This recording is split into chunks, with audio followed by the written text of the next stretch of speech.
नमस्कार। आज हम भौतिकी के एक सबसे मशहूर सिद्धांत के अंदर छिपे एक बहुत ही पावरफुल आइडिया को समझने वाले हैं। ये एक ऐसा टूल है जिसने ब्रह्मांड को देखने का हमारा नजरिया हमेशा हमेशा के लिए बदल दिया। तो चलिए इसमें उतरते हैं।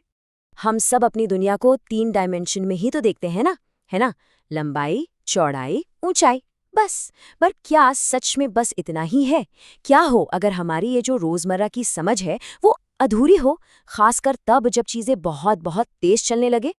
देखिए, न्यूटन के जो नियम हैं वो हमारी रोजमर्रा की दुनिया के लिए एकदम परफेक्ट है। मतलब एक गेंद फेंकने से लेकर कार चलाने तक। लेकिन जब हम लाइट की स्पीड के करीब पहुंचते हैं ना, तो ये नियम जवाब दे जाते हैं। यूनिवर्स को समझने के लिए एक नए नजरिए की जरूरत थी। तो इससे पहले कि हम अपने नए टूल यानी कि फॉर वेक्टर को जाने, हमें उस नए मैदान को समझना होगा जहां ये काम करता है। आइंस्टीन ने हमें बताया कि स्पेस और टाइम ये दो अलग अलग चीजें नहीं हैं।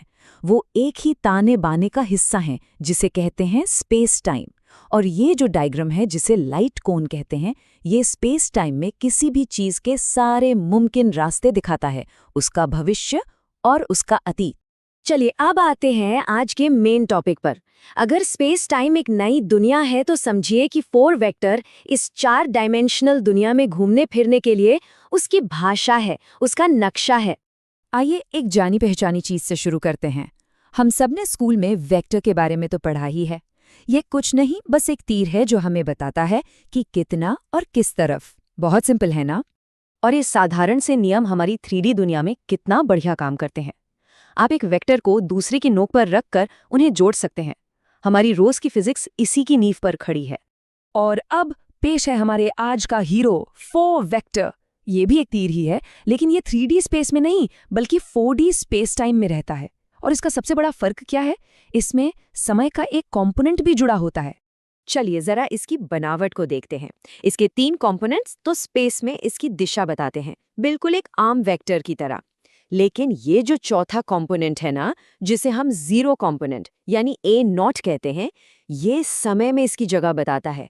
और यही यही इसे इतना खास बनाता है। ठीक है, तो अब जब हमने इस टूल को समझ लिया है तो देखते हैं कि ये कर क्या सकता है। चलिए इसे मोशन यानी गति के कॉन्सेप्ट पर लगाकर देखते हैं। स्पेस टाइम में किसी भी चीज का पूरा सफर शुरू से लेकर आखिर तक एक लाइन बनाता है। इस लाइन को कहते हैं वर्ल्ड लाइन। ये सिर्फ स्पेस में एक रास्ता नहीं है, बल्कि स्पेस और टाइम दोनों में एक साथ की गई यात्रा है।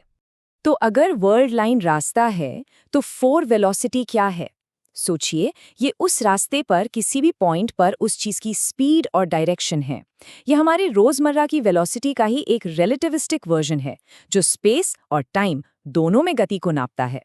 अब जरा इस इक्वेशन को देखिए। ये देखने में जितनी सिंपल है ना, इसका मतलब उतना ही गहरा और चौंकाने वाला है। इसे 4 वेलोसिटी का डॉट प्रोडक्ट कहते हैं। और जानते हैं इसकी वैल्यू हमेशा क्या होती है? हमेशा -1। मतलब इसका मतलब ये हुआ कि इस ब्रह्मांड में हर एक चीज, चाहे वो हमें रुकी हुई लगे या चलती हुई, असल में स्पेस टाइम में हमेशा, जी हाँ हमेशा, लाइट की स्पीड से ही ट्रैवल कर रही है। हम सब इसी वक्त। इस नए टूल के साथ अब हम फिजिक्स के सबसे बुनियादी नियमों को फिर से लिख सकते हैं। ऐसे लिख सकते हैं कि वो इस नई रिलेटिविस्टिक हकीकत में भी काम करें। बाईं तरफ है न्यूटन का जाना पहचाना नियम, जिसे हम सब जानते हैं, और दाईं तरफ है उसका रिलेटिविस्टिक रूप। देखने में तो लगभग एक जैसे ही हैं, पर यहाँ एक बहुत बड़ा फर्क है। बड़ा F जो एक 3 वेक्टर फोर्स था, वो अब छोटा f बन गया है, जो कि एक 4 वेक्टर फोर्स है। तो सबसे जरूरी बात यह है कि इस नई इक्वेशन का हर हिस्सा अब स्पेस टाइम में काम करता है। ये वर्जन लाइट की स्पीड के करीब भी एकदम सही काम करता है, जहां न्यूटन का नियम फेल हो जाता है। ये सच में फिजिक्स का एक जबरदस्त अपग्रेड है। अब हम पहुंच रहे हैं अपने क्लाइमैक्स पर। 4 वेक्टर की सबसे बड़ी कामयाबी थी 2 और बुनियादी आइडियाज को एक साथ लाना, जिससे फिजिक्स का सबसे मशहूर समीकरण सामने आया। मिलिए 4 मोमेंटम से। इसने कुछ ऐसा कर दिखाया जो पहले किसी ने सोचा भी नहीं था। इसने एनर्जी और मोमेंटम को एक ही सिक्के के 2 पहलू की तरह दिखा दिया। और ये कितनी खूबसूरती से ये दिखाता है। 4 मोमेंटम का जो टाइम वाला हिस्सा है वो एनर्जी है, और जो स्पेस वाले हिस्से हैं वो हमारा नॉर्मल मोमेंटम है। ये अलग अलग नहीं है, ये एक ही गहरी सच्चाई के अलग अलग चेहरे हैं। ये इक्वेशन सीधे फोर मोमेंटम से निकल कर आती है। ये हमें बताती है कि किसी पार्टिकल की टोटल एनर्जी यानी E उसके रेस्ट मास m और उसके मोमेंटम p से कैसे जुड़ी है। ये लगभग पूरी कहानी है। लगभग। यहाँ एक पल के लिए रुकते हैं। एक बहुत ही सीधा सा सवाल, अगर कोई चीज अपनी जगह पर स्थिर है तब क्या होगा? अगर कोई चीज रुकी हुई है तो जाहिर है कि उसका स्पेस वाला मोमेंटम 0 हो जाएगा। और जब ऐसा होता है तो हमारी पिछली इक्वेशन अचानक से बहुत सिंपल हो जाती है। और ये रहा E=mc², इतिहास का सबसे मशहूर समीकरण। ये वो एनर्जी है जो किसी भी चीज में सिर्फ उसके होने की वजह से है, उसकी रेस्ट एनर्जी। फोर वेक्टर ने ही हमें ये दिखाया कि मास यानी द्रव्यमान असल में और कुछ नहीं बल्कि एनर्जी का ही एक बहुत ही जमा हुआ रूप है।